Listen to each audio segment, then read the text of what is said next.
Hello pong muli mga kababayan, mga katambay.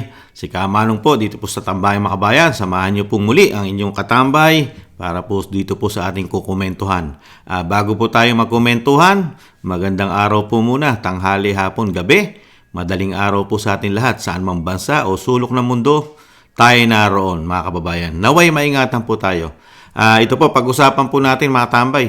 Ito pong issue na nagpalabas po kasi ang IMF, ang International Monetary Fund po, ng issue po katulad po ng ating kaperahan, lalo po sa ating land bank at ang ating investment po sa Maharlika ay ito po ang pinag-uusapan po ngayon sa ating bansa, at pati po ang ating mga nagsusuri ay meron po mga paliwanag dito sa kaganapan po mga kababayan. Talagang sa bagong Pilipinas po ay puro pera po ang nagiging issue po ngayon mga kababayan. Puro pera.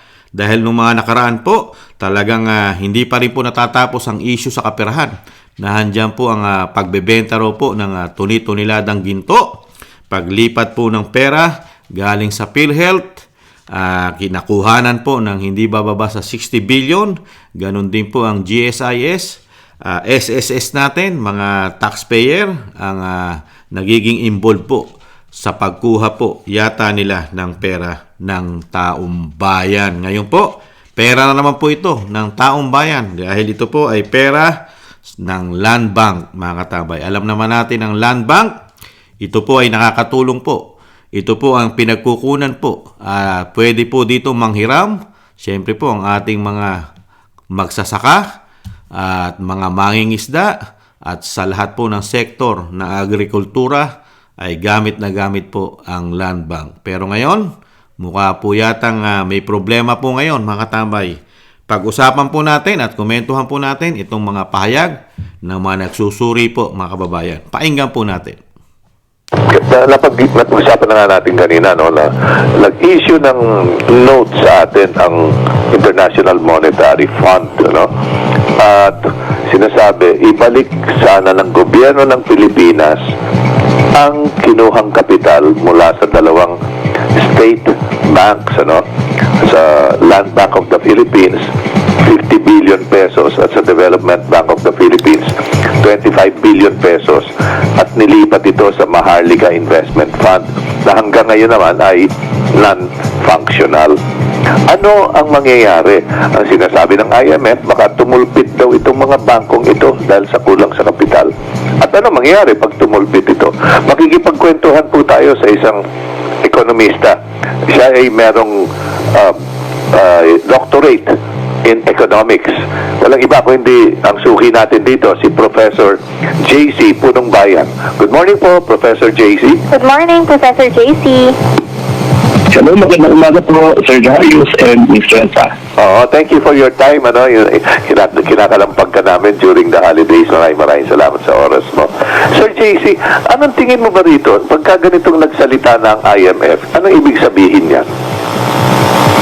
Well, Sir Darius, actually itong note ng IMF ay nagmula sa kanilang report. Actually mahaba itong report nila, 87 pages, ano, and minsan lang nila natanggit yung Maharlika Investment Corporation.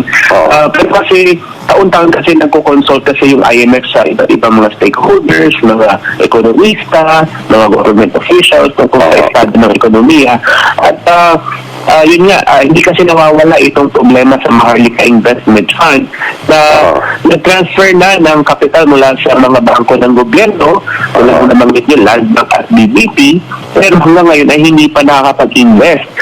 Kasi hindi pa yata maayos yung kanilang organizational structure, wala pang mga official policies kung paano sila mag-invest. Pero nakasalalay yung capital noong mga bangko ng gobyerno na ito. Na importante sana para makapagpautang sila sa mga magsasaka, mangingisda, kooperatiba. Pero limitado na ngayon dahil ang pera, ang kanilang capital ay kinuha para sa Maharlika Investment Fund. Hanggang ngayon tayo walang investment.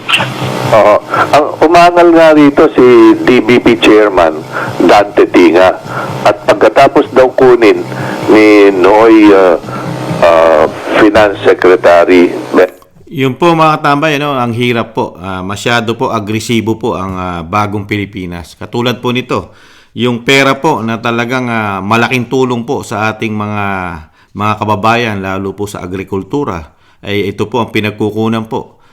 Maging pondo po, budget ng ating mga magsasaka, mangingisda at marami pang ating mga kababayan na po pwede pong gumamit ng pera ng bayan, lalo po sa bangko po ng gobyerno. Pero ganito po ang nangyari.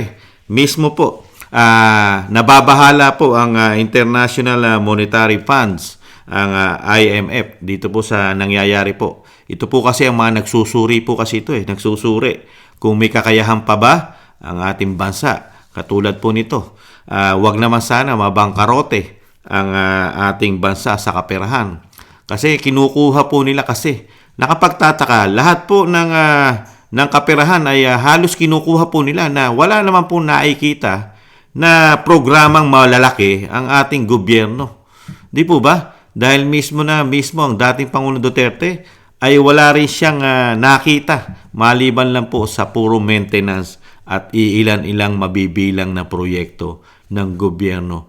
Pero sa kabila nun, ang pera po ng bansa, pera ng mga Pilipino ay hinuhugot po nila. Katulad po nito, pinasok po natin ang Maharlika Investment Fund. Ilang taon na po? Ilang taon na hanggang ngayon, hindi pa nagpapangsyon. Pero yung pera na kinuha po nila sa ating bangko, katulad po ng Land Bank, at ito po ay hindi basta-basta pera mga katambay. At ito po ay nagagamit ng mga Pilipino. Kaya ano po ang mangyayari sa ating bansa pagka ganito ng ganito ang ginagawa po ng bagong Pilipinas, mga kababayan? Puro kaperahan ang issue. At kay lalaki ituloy po natin. Nakakagulat po. Talagang mukhang pag nagpatuloy po ito ay dadalhin po tayo sa pagbagsak ng ating bansa, lalo po sa ating kaperahan. At siyempre po, yung mga pupwede at magagamit ng mga Pilipino, lalo ng ating mga kababayan, ito nga sa larangan agrikultura, ay mukhang babaldahin pa yata dahil sa ginagawa po nila, lalo sa ating kaperahan. Ituloy po natin mga kababayan. Jokno, yung pondo ng 25 billion ng DBP, sabi niya, wala na kaming puhunan ngayon, wala na kaming pondo na pwedeng ipautang. Soon afterwards, tinanggal si Chairman Dante Tinga dahil hindi nagustuhan ni Jokno yung nagustuhan niya at pinatanggal siya sa Malacanang. Sinabihan malamang si President Bongbong Marcos, tanggalin mo nga yan, maangal Yung gano'n. Oo. So, soon afterwards, siguro walang isang buwan. Nagulat nga ang mga tao. Pero yan, hindi gaanong nabalita. Kasi tahimik na lang siya lumabas. Pero yun ang nangyari sa kanya dahil umaangal siya dun sa pagkuha ng 25 billion pesos na puhunan nila. Yun. Wala na raw sila maipautang So ano ba nangyayari sa DBP ngayon? Palamuti na lang. Yes, kasi kung tatandaan po natin yung mandato ng mga bangko ng gobyerno na ito, ay para talaga sa rural development o sa pagpaunlad ng mga kanayunan, agrikultura, etc. So dapat ang kliyente ng mga bangko na ito ay yung mga magsasaka, mangingisda at kooperatiba. Pero dahil doon sa pagkuha ng kapital, ay nakalagay kasi sa regulasyon ng Bangko Sentral ng Pilipinas na dapat ay sapat ang kanilang kapital. At sa bawat piso ng kapital na kinuha mula sa kanila ay 10 piso ng mga loans o pautang ang hindi na nila maaaring may pautang. So ang pinag-usapan natin dito ay kung 75 billion pesos ang kinuha mula sa mga bangko na ito ay tumataging na 750 billion pesos ng mga pautang ang hindi na maaaring gawin ng mga bangko na ito na sana ang magbenepisyo ay yung mga ating mga nasa agrikultura ng mga kapwa Pilipino. So, ayun po parang sinasabotahin ng Maharlika Investment Fund itong objective o ganun nga po lumalabas sa Punong Bayan na talagang sinasabotahe po ng mismong gobyerno ang mga Pilipino.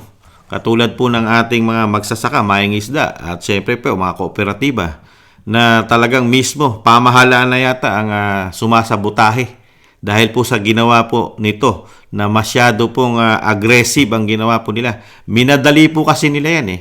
Di po ba? Minadali po yan halos pagkakaupo at bagong upo pa lang po ang bagong Pilipinas ay minadali na po yan at pinangunahan po yan ng anak ng Pangulo, di po ba? Na si Sandro Marcos, si Congressman Sandro. Pero nasaan na po ngayon? Ni isa po ay wala pong nagre-report sa Pilipino. Wala pong nagpapaliwanag kahit po ang anak, kahit ang speaker about po rito sa nangyayari po na investment na pinasok po ng mga politiko. Ito po ay sa pangunguna ng bagong Pilipinas. Walang report at wala pong hindi pa nagpapangsyon ito. Di po ba meron din po mga nagsusuri dyan na wala pong opisina yan, mga katambay. Walang contact number. Ang sinasabi po, yan po mismo ay pinasabog din ni Professor Malu Tiquia. At napakalaki pa po ng sinusweldo at susweldohin ng presidente po niyan ng Maharlika. Hindi raw po bababa sa 2.5 million a month, mga katambay. Grabe. Pero hindi pa nga nagpapangsyon. Pero ang pera po ng Pilipino, ang tanong po ni Kamanong, buo pa kaya? Kamusta na kaya ang mga kinuha po nila sa ating kaperahan, lalo po sa ating bangko, ang gobyerno, ang bangko ng Pilipino, mga tambay, ang bangko ng taxpayer. Kamusta po kaya? Buong-buo pa kaya ito? O tinangay na rin kaya ng baha? Tinangay na po ng hangin, mga katamay? Nagtatanong lang po ang inyong lingkod. Ituloy po natin. Layunin ng gobyerno na paunlarin ang mga probinsya at ang agrikultura. Okay. So, ano ba, yung land bank, di ba dapat nagpapautang din ito para ma-improve ang agrikultura? Tama. Paano ito magpapautang halimbawa doon sa mga modern dryers, ng bigas, ng palay. Pagkaani mo, kailangan i-dry ito eh. Tama. Para imbis na doon sa inaano pa doon sa binibilad sa highway na napaka-krudong paraan. Tama. No? Tatawagin, napakaganda pa ng tawag nila, solar dryer. Yung pala, binibilad lang at kinakalaykay lang sa mga highway. Nasasagasaan ng mga Opo, tama. Nung araw, ganun eh. Kasi po, ang inyong lingkod, nagsaka rin po nung araw. Talagang ganun po nung araw. Mano-mano, ibibilad po yan sa karsada para po madry sa sikat ng araw. Ngayon nga po, high-tech na po. Kailangan po natin na mag-invest ng ganyang mga makabagong teknolohiya. Pero, paano tayo makapag-i-invest? Kung mismo yung magpapautang sa atin ay nakuhanan at talagang napakalaking pera po. Hindi bababa ito sa 75 billion, mga katambay. Ano pa ang ipauutang at ano pa ang i-invest natin, mga katambay? Yun ang tanong po natin ngayon. At sinasabi po ng Pangulo sa kanyang mga statement, talagang pagyayabungin niya at ibabalik niya po ang kasiglahan, lalo po sa agrikultura. Pero mismo ang kanyang pamahalaan ang maglulubog yata dahil ang perang magagamit dito ay mukha pong kinukuha pa at dinadala pa yata sa kawalan, mga kababayan. Nagtatanong lang po. Ituloy po natin. truck, imbis na magkaroon ng mga dryer na sandali lang ay tuyo na. Tapos wala tuloy din yung refrigeration ng mga binayong bigas. Walang pambayo na matino. Wala rin nung pang-imbak ng binayong bigas na nasa tamang temperatura, dapat na 21% para walang bukbuk tsaka insekto. Yung mga ganun po ano nangyayari ngayon sa agrikultura natin, lalo na sa bigas? Wala na, bahala na lang. Malaki po ang epekto nito dahil kung susurihin natin yung mga statistika, yung agrikultura actually, Sir Darius, ay halos zero ang contribution sa pag-unlad ng ating ekonomiya o yung GDP growth na natawag. Kaya yung pautang ay importante sana yung role nito kasi dito kukuha ng pondo yung mga magsasaka para sa kanilang mga harvesters, dryers, traktora, etc.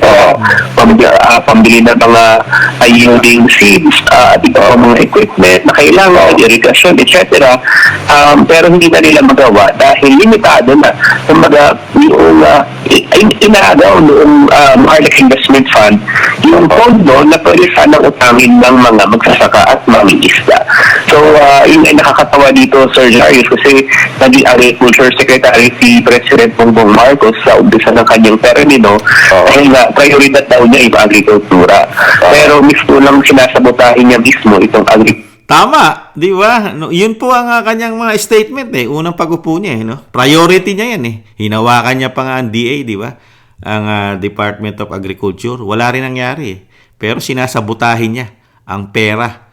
Ibang klase, no? Mismo mga analyst po, mga nagsusuri na ang nagsasabi po na ang sinasabi at ang sinasalita ng Pangulo ay kinakain niya po. Hindi niya po ito ginagawa. Baliktad po ang nakikita ng taong bayan, ang mga Pilipino sa ginagawa ng Pangulo. Lalo po sa kaperahan ng mga Pilipino. Kaperahan ng taxpayer. Talagang mismo itong makakatulong po. Paano po ngayon? Paano bababa ngayon? At talagang sinasabing pangakot, pangarap na 20 pesos? Lalong wala na pong kapagapagasa. Dahil mismo kinikitil mo yung magpuproduce sana. Lalo po sa ating agrikultura, sa ating mga magsasaka, mangingisda, at marami pang mga Pilipino ang kikitilin mo rito. Di po ba? Tapos, ipagmamalaki mo na priority mo yan, agrikultura, nakakahiya. Nakakahiya ang ating bansa. At nakakahiya po rito sa IMF. Ngayon po, nakakahiya. Dahil first time din halos ang nangyayari po na ganito po, na pinag-uusapan po tayo at binibigyan po tayo ng babala ng International Monetary Funds, mga katambay. Nakakahiya po ito para sa isang pamahalaan na meron po mga ganitong issue about po sa pera natin na medyo yata mukhang pati po yata nag-aalangan na po. Baka po sa susunod ay wala na rin po magpautang sa ating bansa. Wala na magpautang sa Pilipinas pagka ganito po ang nangyari. Dahil sa itinayong Maharlika Investment Fund. Oo, parang pinag-aralan niya lang yan para malaman niya kung ano makukuha ang pera doon at lalagay sa Maharlika niya. Lumalabas, parang vanity, lang ito vanity project parang pakitang tao lang, parang kumbaga make-up lang ito make-up, lipstick. Opo, di po ba tama po yun Nung makakuha na yung mga pera, yung mga nakuha na nila at nailagay na dito sa sinasabing Maharlika, wala na tahimik na ang lahat. Tahimik na mga politiko, tahimik na ang Pangulo. Wala nang yaw-yaw, lahat halos. Di po ba? Ang mga Pilipino, ginagawa na lang tanga, bobo. Di po ba? Pagka nakuha na nila, tapos na. Mananahimik na lang po ba ang mga Pilipino? Wala na pong aksyon ang gagawin. At nasaan na rin po ang mga politiko na talagang lumalaban po sa korupsyon at sinisilip po ang pera ng mga Pilipino, pera ng taxpayer. Nagtataka din po si Kamanong. Ang mga politiko ay swelduhan po natin ito Tayo nagpapasweldo. Naglilingkod po sila, trabahante po natin, pero mukhang hindi po sila nagtatrabaho para sa Pilipino. Mukhang ang mga politiko ay nagtatrabaho po para sa mga kani-kanilang interest lamang yata. At puro sa pakinabang po yata nila ang tinatrabaho po yata ng mga politiko po sa panahon po yata natin ngayon sa bagong Pilipinas. Nakakalungkot lang. Walang tumatayo, walang nagsusuri, walang nag-iimbestiga. Magtatatlong taon na. Ang tinututukan lang ay Duterte. Ibang klase. Isang damukal na nabubunyag at talagang mismo ang ating mga kababayan nagsusuri na. Ano na nangyayari sa ating kaperahan? Pero tulog sila sa pansitan, mga katambay. Bakit kaya?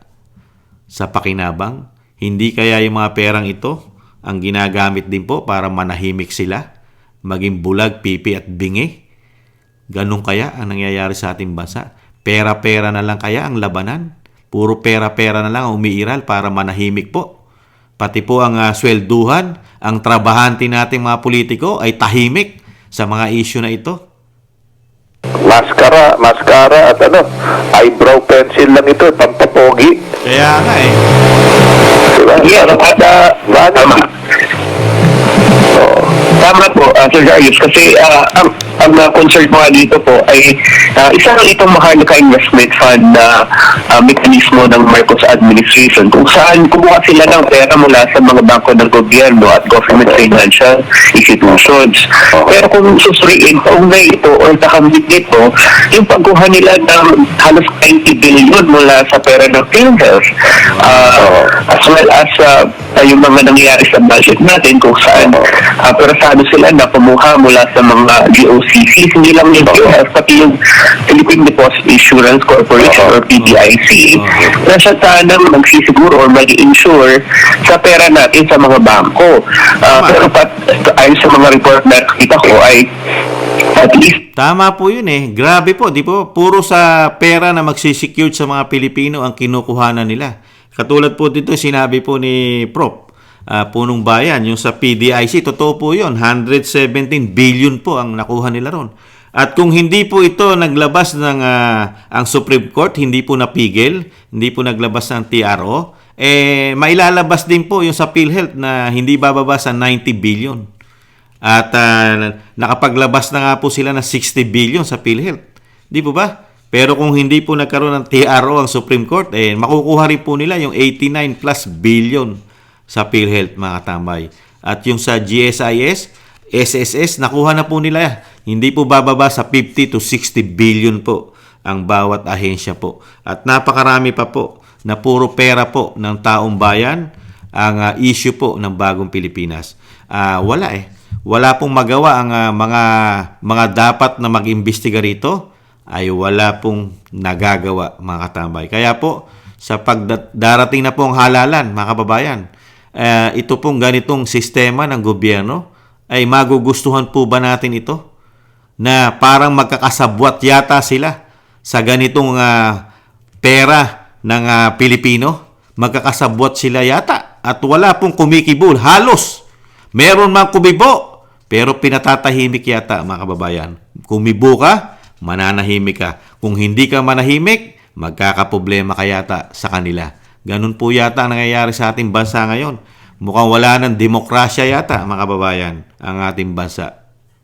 40 billion pesos na ang nakuha nila mula sa PDIC. Wow. 30 billion noong umpisa ng taon na ito, pero hindi natin alam kung ilang billion pa ang nakuha nila. At hindi mo nakita Napakarami nakukuha na pala.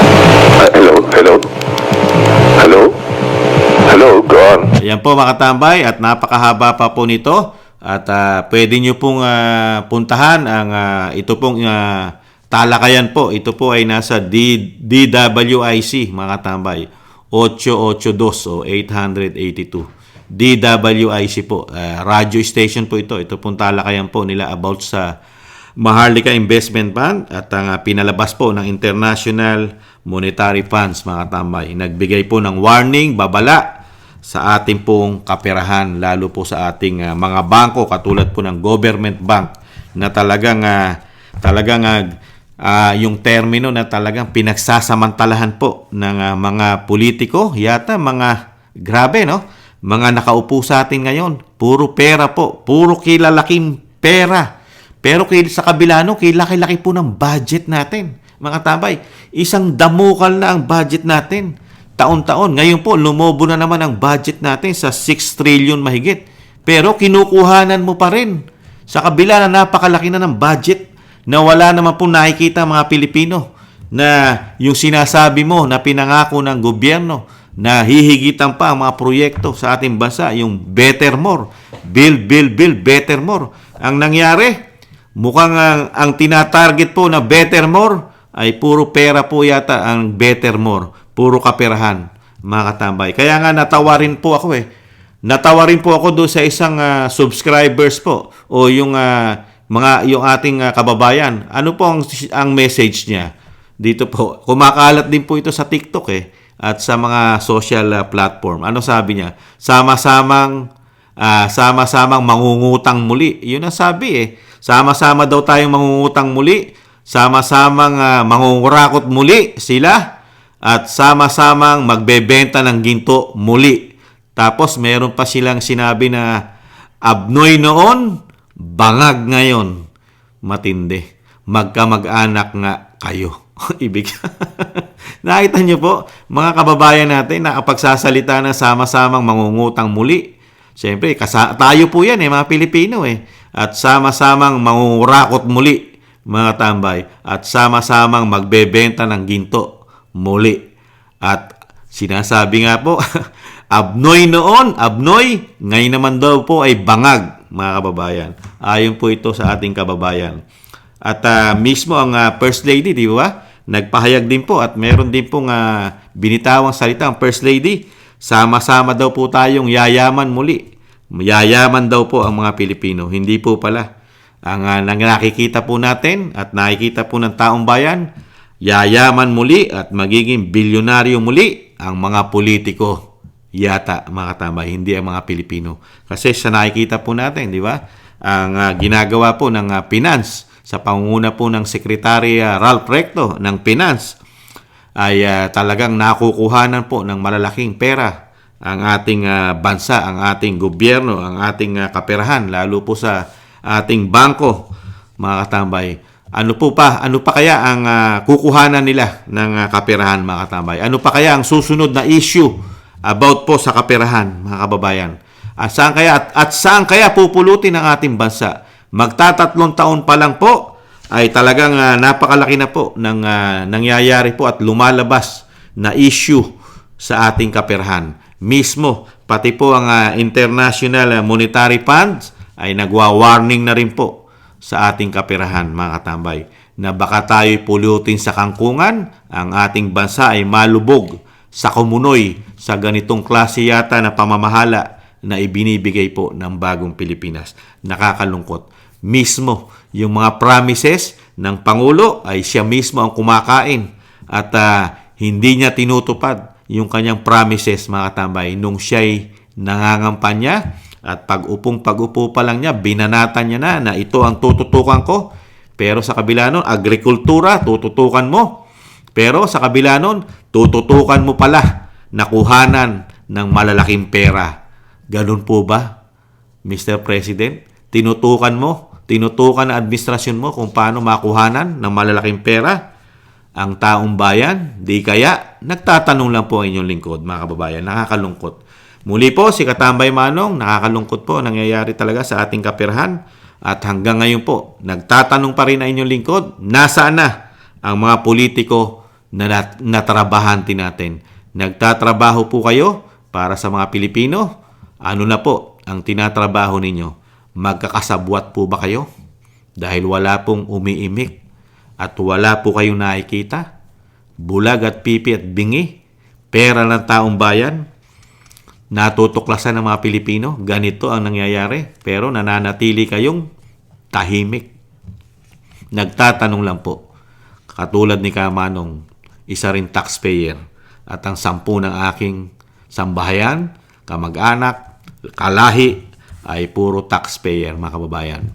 Nagtatanong lang po sa mga politiko, kampanyahan na naman, at sasabihin na naman, maglilingkod sila para sa atin. Pero pag nanalo na po yata sila, ang paglilingkuran lang nila ay mga kapwa nila politiko.